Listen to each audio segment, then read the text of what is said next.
बहुत बढ़िया शिव चर्चा भजन लेके आयल बड़ी रो लोगन के अच्छा लगी वीडियो के लाइक कर दे हम, चैनल के सब्सक्राइब कर दे हम। तो चली भजन सुनी।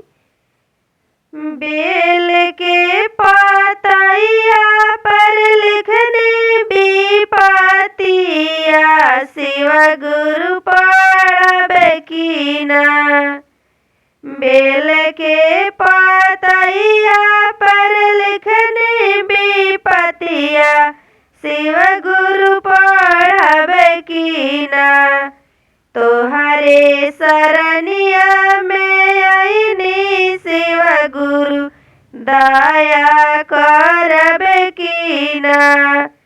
रउए शरणिया में आईनी शिव गुरु दया करबे कीना। सगरों से हारल थाकल आईनी शरणिया दया देहबे कीना। सगरों से हारल थाकल आईनी शरणिया दया देहबे कीना।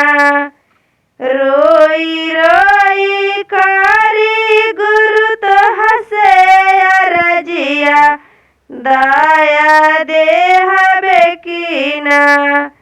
रोई रोई करी शिव गुरु रउए से अरजिया दया देहबे कीना।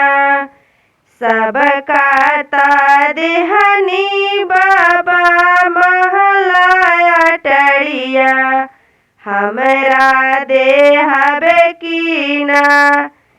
सबका देहनी बाबा महलाया टड़िया हमरा देहबे कीना। हम बानी शिव गुरु दुखिया लाचार दया करबे कीना। हम बानी शिव गुरु दुखिया लाचार दया करबे कीना। रउए शरणिया में आईनी शिव गुरु दया करबे कीना। रउए शरणिया में आईनी शिव गुरु दया करबे कीना। बाझिन के पुत्र दिहनी निर्धन के धनवा हमके दिहबे कीना। बाझिन के पुत्र दिहनी निर्धन के धनवा हमके देहबे कीना। रउए शरणिया में आईनी महादेव दया देहबे कीना।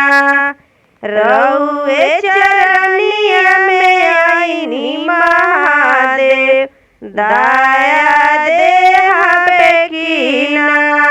बेल के पातैया पर लिखनी विपतिया शिव गुरु पढ़बे कीना। बेल के पातैया पर लिखनी विपतिया शिव गुरु पढ़बे कीना। तोहरे शरणिया में आईनी शिव गुरु दया